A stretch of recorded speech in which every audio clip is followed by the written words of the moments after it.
Hi, everyone. My name is Dana Ponsky, your guide to college, and welcome to Being Jewish in College's video series, Kibbutz in 10 Minutes. Today, you're going to get 10 minutes of valuable information from Amy Olson, the Executive Director of the University of Rhode Island, Hillel. Thank you so much, Amy, for joining us. Thank you. All right, so to kick things off, my first question always is, what is the name of the Jewish Center on campus? Well, our building is called the Norman M. Thane Hillel Center, but we just usually go by Hillel. Wonderful. So we were just talking about this. This is not always the easiest question to answer when I always ask, how many Jewish students are there on campus? And in particular, what is the breakdown between secular, reform, conservative, Orthodox, humanist, reconstructionist, or whatever other title this very diverse Jewish of ours would identify? Well, we estimate that there are 800 to 900 Jewish students at URI. That's out of a population of about 14,000 undergraduate students. But as you said, we don't really know. We have about 450 students on our mailing list that we're in touch with every week. And we figure we're missing about half of them. And that's how we come up with the 800 to 900. I was like, good. It's a good deductive reasoning. Okay.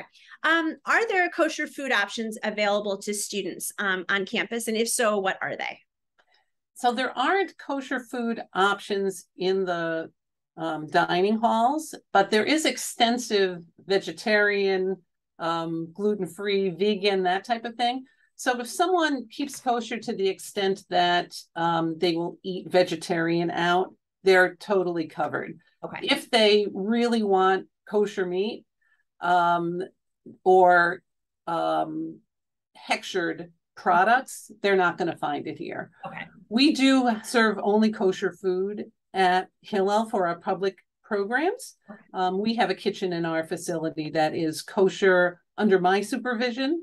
Okay. So for some, it's not kosher enough, but for most people, and certainly the student body who attend URI, it is more kosher than they keep for the most part. Okay, perfect. So talking about maybe those programs you mentioned, are there weekly Shabbat dinners or gathering opportunities for students? We generally do a Shabbat service and dinner about every other week during the school year. And sometimes it ends up being 3 times a month. Sometimes it ends up being a little bit less, depending on when the different, like Columbus Day weekend, since a lot of people go home, we may not do a Shabbat dinner on that Friday night. But it generally ends up to be about twice a month. Okay. And what would you say is your most popular or well-attended program or programs that you put on each year for your students? There's really a range of those. One of our most popular things, it's not exactly a program, but we do have the matzo ball soup hotline.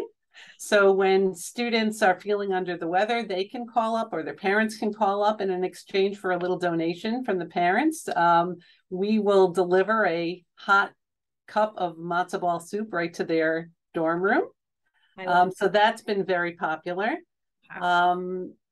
Hanukkah events are very popular. We do something called the Latke Palooza, where we're frying latkes all day long, and people can come and pick them up to go or have them here. Our Hanukkah party is generally popular.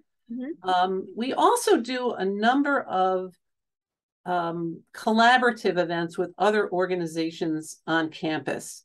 And so where we're really dealing with not only the Jewish students, but people of diverse interests. So we'll do programs with the Gender and Sexuality Center, or the Multicultural Center, or the Women's Center that attract a broader audience. Okay.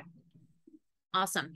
Now, in terms of from an academic perspective, are there any Jewish studies majors or minors for students, or are there Hebrew language course options that students can participate in? Right now, there is not a Jewish studies major or minor, although they are working on having some type of a Jewish studies certificate that's in the works with the Dean of Arts and Sciences.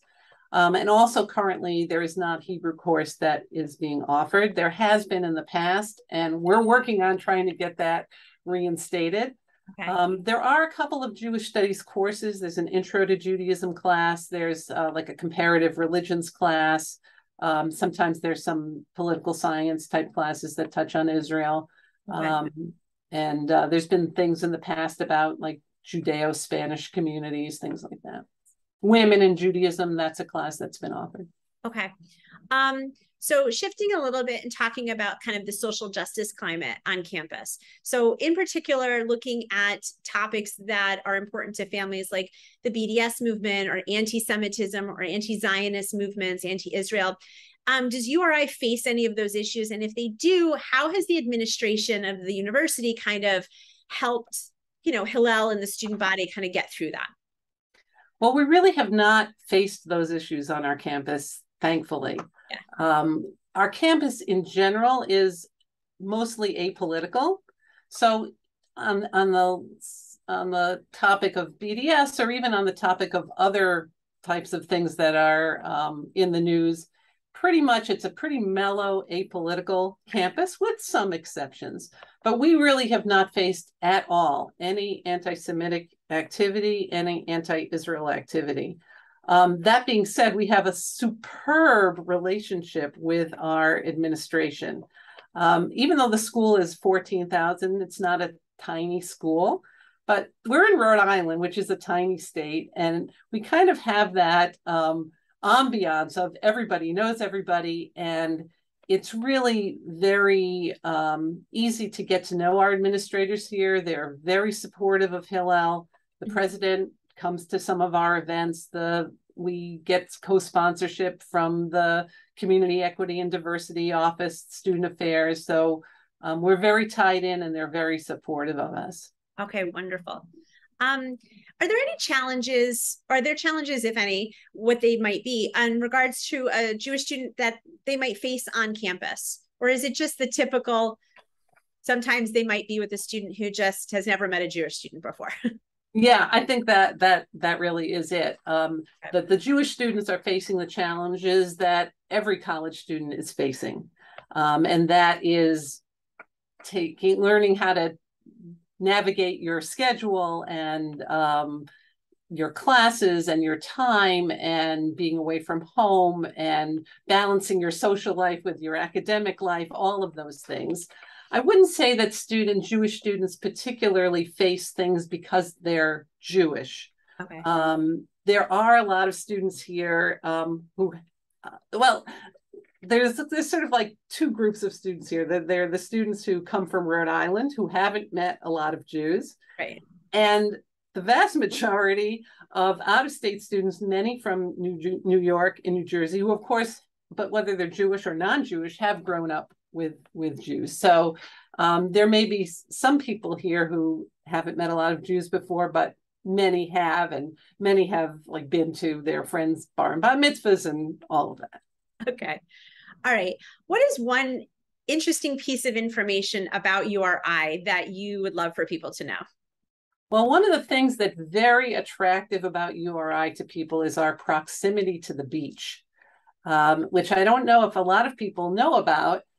We are about a 15-20 minute drive from beautiful beaches. Mm-hmm. And many of our students, actually, the first year are living in residence halls on campus, but often move off their second year or third and fourth year to beautiful beach homes across the street from the ocean, essentially, because there are people who own these homes, and during the summer, either they live in them themselves or rent them out at high Airbnb prices.